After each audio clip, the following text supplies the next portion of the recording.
সরাসরি একবার রানাঘাটে নজর রাখতে হবে, কারণ রানাঘাটে শুভেন্দু অধিকারী রাজ্যের বিরোধী দলনেতা কি বলছেন। প্রতীক যারা যারা রাষ্ট্রবাদ এবং ভারত মাতাকে বন্দন করেন, যারা জয় শ্রীরামের ধ্বনিতে প্রভু শ্রী রামচন্দ্রের তার মন্দির নির্মাণের দিন সর্বত্র রাম নামে বিভোর করে দিয়েছিলেন নদিয়াকে, রানাঘাটকে, তাদের প্রত্যেককে আমি প্রীতি, শুভেচ্ছা, ভালোবাসা জানাই। আজকের এই কর্মসূচি মাত্র দুদিনের নোটিশে আমরা নিয়েছি, কারণ এখানকার মাননীয় এমএলএ যিনি কয়েকদিন আগে মমতা চোর লেখা একটি টি শার্ট পরে বিধানসভায় আমার পাশে বসেছিলেন, তিনি সাংসদ হওয়ার লোভে তিনি দল বদল করেছেন। আমি তাকে শুধু আজকে বার্তা দিতে এসেছি আমার সহকর্মীদের নিয়ে, যে তুমি একা গেছো, বাকিরা সব মোদিজির কাছে রয়ে গেছে, বাকিরা সবাই মোদিজির কাছে রয়ে গেছে। একটা বুথ কর্মী সমর্থককেও তুমি নিয়ে যেতে পারোনি। আজকের এই সমাবেশে হাজার হাজার কর্মী সমর্থক শুভানুধ্যায়ের উপস্থিতি প্রমাণ করেছে যে রানাঘাট নরেন্দ্র মোদীর হাতে ছিল, নরেন্দ্র মোদীজির হাতেই থাকবে। মাননীয় সভাপতি বিধায়ক নেতা পার্থসারথী চ্যাটার্জি,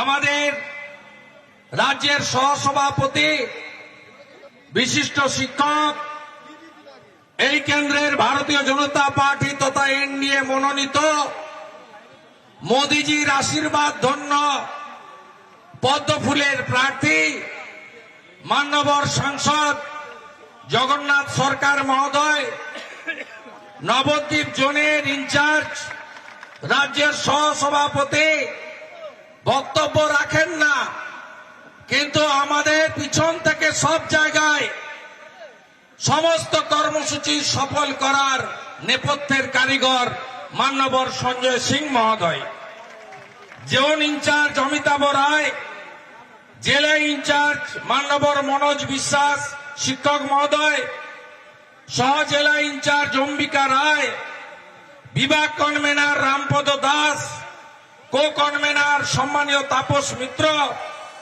অনল বিশ্বাস, আমাদের ওইবার সেলের কো কনভেনার, মান্যবর বিধায়ক উদ্বাস্তু সেলের কনভেনার এবং অত্যন্ত জনপ্রিয় একজন কবিয়াল শ্রদ্ধাভাজন অসীম সরকার, পঞ্চায়েত থেকে বিধায়ক দলের নেতার একনিষ্ঠ নেতা মান্যবর বিধায়ক অসীম বিশ্বাস, প্রাক্তন মন্ত্রী বর্তমান বিধায়ক বঙ্কিম ঘোষ, মাননীয় বিধায়ক এবং মুর্শিদাবাদের প্রার্থী প্রিয় গৌরী ঘোষ, পাশের জেলার সভাপতি অর্জুন বিশ্বাস ছিলেন, আরেকটা কর্মসূচিতে এগিয়ে গেলেন, জিএসরা মোর্চা সহসভাপতি, সবাইকে সম্মানিত মঞ্চ, প্রত্যেককে যথাযথ সম্মান জানিয়ে অল্প কিছু কথা নিবেদন করব। আপনারা জানেন যে নরেন্দ্র মোদীজিকে তৃতীয়বারের জন্য প্রধানমন্ত্রী করার জন্য ভারতীয় জনতা পার্টি তথা এনডিএ এবারের 400 লক্ষ নিয়ে তার কর্মসূচি শুরু করেছে। আমরা সৌভাগ্যবান, আমাদের যশস্বী প্রধানমন্ত্রী তিনি কয়েকদিন আগে কৃষ্ণনগরের পুণ্যভূমিতে দাঁড়িয়ে তিনি বলে গেছেন যে আমার এই জেলার 2টো সিট চাই। আপনারা সেদিন যারা লক্ষ মানুষ সেখানে উপস্থিত ছিলেন, তারা দুহাত ভোট প্রচারে শুভেন্দু অধিকারী রানাঘাটে সরাসরি সেই ছবি দেখছিলেন। শান্তনু সেন প্রসঙ্গে আসতেই হবে, তার কারণ শান্তনুর দুঃখ, শান্তনু সেনের আক্ষেপ, সে প্রসঙ্গে আসতেই হবে। তার কারণ রাজ্যসভার প্রার্থী না হওয়ায় স্বপ্নভঙ্গের ক্ষোভ, আর ক্ষোভ থাকলেও দলে থাকার বার্তা শান্তনুর। মমতা বন্দ্যোপাধ্যায়ের নেতৃত্বে চলার বার্তা দিচ্ছেন শান্তনু সেন। এবার তিনি রাজ্যসভার টিকিট পাননি, স্বপ্নভঙ্গের ক্ষোভ, শান্তনুর দুঃখ জয়, তৃণমূলকে বিব্রত না করার বার্তা দিচ্ছেন মমতা বন্দ্যোপাধ্যায়ের নেতৃত্বে চলা। ভালো কাজ করে আবার সুযোগ পাওয়ার স্বপ্ন দেখাটা অন্যায় নয়, বা ভালো কাজ করে কোনো জায়গায় সুযোগ পাওয়ার স্বপ্ন দেখাটাও অন্যায় নয়। স্বপ্ন ভঙ্গ হলে মনে কষ্ট হওয়াটাও অন্যায়। কিন্তু যখন নির্বাচনের মুখে দাঁড়িয়ে একটা দল সেখানে লড়াইকে সামনে রেখে মমতা বন্দ্যোপাধ্যায় হয়ে ঝাঁপিয়ে পড়াটাই আমাদের একমাত্র কাজ হওয়া উচিত। মনে যতই কষ্ট থাক সেই কষ্ট চেপে রেখে কাজ করা উচিত। এমন কিছু কথা বলা বা কাজ করা উচিত না যাতে নির্বাচনের মুখে দল বিব্রত বোধ করে বা বিরোধীরা একটু হলেও সুবিধা পায়। লোকসভায় হোক বা রাজ্যসভায় হোক, টিকিট না পেয়ে ক্ষোভ, দুঃখ, অভিমান তৃণমূল নেতা কুণাল ঘোষ কি বলছেন এ প্রসঙ্গে শুনুন। একটা গণতান্ত্রিক দল, দলের যারা কর্মী, দলের যারা সংগঠক, তাদের একটা ইচ্ছা থাকতেই পারে যে আমি দলের প্রার্থী হব। 42টা তো মাত্র আসন।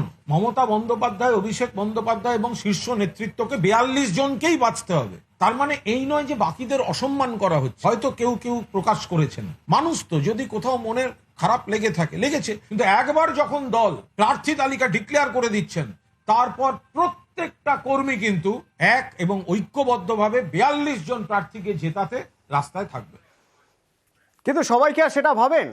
টিকিট পাওয়ার জন্য তিনি বসেছিলেন, তিনি অপেক্ষায় ছিলেন, মঞ্চে ছিলেন, টিকিট না পেয়ে পরের দিন বললেন তার মধ্যে একটা হতাশা কাজ করছে, তারপরে আস্তে আস্তে তার মধ্যে ক্ষোভ তৈরি হলো। হ্যাঁ, অর্জুন সিংয়ের কথাই বলছি। অর্জুন সিং এবার কি করবেন? অর্জুন সিং ভাবছেন, অর্জুন সিংয়ের অফিসে নেতার ছবি বদলে যাচ্ছে। মমতা বন্দ্যোপাধ্যায় ছেড়ে দিলেন অর্জুন সিংকে। মমতা বন্দ্যোপাধ্যায় অর্জুন সিং প্রসঙ্গে বলতে গিয়ে বললেন, অর্জুন এখনো বিজেপির সাংসদ, কোন দলের হয়ে লড়বেন তার ব্যাপার। ও তো এখনো বিজেপির এমপি, ও কিন্তু বিজেপির এমপি ছাড়েনি, ও এখনো বিজেপির এমপি আছে, বিজেপির টিকিট ইলেক্টেডে আছে। সুতরাং এটা ওর স্বাধীনতা, ও কোন পার্টিতে দাঁড়াবে না দাঁড়াবে, আমরা পলিটিক্যালি লড়াই করব। আমাদের প্রার্থী ব্যারাকপুরে পার্থ ভৌমিক, আমি আশা করি পার্থ ভৌমিক মানুষের পুরো সমর্থন পাবে। বিজেপি সাংসদ পার্থ ভৌমিক তৃণমূলের হয়ে টিকিট পাচ্ছেন বা তৃণমূলের হয়ে লড়ছেন ব্যারাকপুরে, স্পষ্ট কথা। এটা জানার পর অর্জুন সিং কি বলছেন? দিদিমণিকে আমি অভিনন্দন জানাবো কি আমাকে বলেছেন কি আমি বিজেপিতে ছিলাম, বিজেপিতে আছে, বিজেপি সাংসদ, এই কথাটাকে আমি স্যালুট জানাচ্ছি। আমি বিজেপি সাংসদ ছিলাম, বিজেপিরই সাংসদ হয়তো আগামী দিন হতে পারি। তো বিজেপি সাংসদ ব্রিগেড প্যারেড গ্রাউন্ডে ওনার মঞ্চে বসেছিল, এটা আমার জন্য খুব ভালো। কিন্তু অর্জুন সিং এর জন্য ব্যাটেল গ্রাউন্ড ব্যারাকপুর, কারণ তিনি তো লড়াইয়ে নামবেন বলে দিয়েছেন। কোন দল থেকে তা এখনো সিদ্ধান্ত নিতে পারেননি, কিন্তু তিনি লড়াইয়ে নামবেন জানার পরই পোস্টার পড়ে গেল ব্যারাকপুরে, দেওয়ালে দেওয়ালে। ব্যারাকপুর স্টেশনে বিজেপিতে পাল্টিবাজ অর্জুন চাই না, দল বদলু অর্জুন চাই না, দল বদলু অর্জুনের স্থান নেই বিজেপিতে, বিজেপিতে স্থান নেই বলছে। তাহলে কি বিজেপি পোস্টার দিয়েছে? বিজেপির কর্মী সমর্থকরা চাইছেন না অর্জুন সিংকে? না, অর্জুন সিং এর কিন্তু ইঙ্গিত অন্যদিকে। কারা দিয়েছে পোস্টার? এই পোস্টার আপনার বিরুদ্ধে, জানতে চাইলাম অর্জুন সিং কি বললেন, শুনুন। পার্থ ভৌমিকের লোক দুদিন আগে আপনি বয়ান দিয়ে দেখবেন, তো ওই কথাটা বলেছিল, সেই সেম কথাটা ওখানে লেখা আছে। পার্থ ভৌমিকের দিকে আঙুল তুলছেন, যে পার্থ ভৌমিককে তিনি কদিন আগেই বলছিলেন বন্ধু, বন্ধুর কথাই বলছেন। অবশ্য পার্থ ভৌমিকও বন্ধু বলেই সম্বোধন করছেন, করে জবাব দিলেন অর্জুনের কথার। দেখুন, আমি এত ব্যস্ত, আমার এখন এগুলো করার সময় নেই। ও ফাঁকা আছে, ও করিয়েছে কিনা আমি জানি না। ওর প্রতি আমার শুভেচ্ছা আছে। বন্ধু ভালো থাক, ও একটু ঘুমোক, আমার ভালো হবে।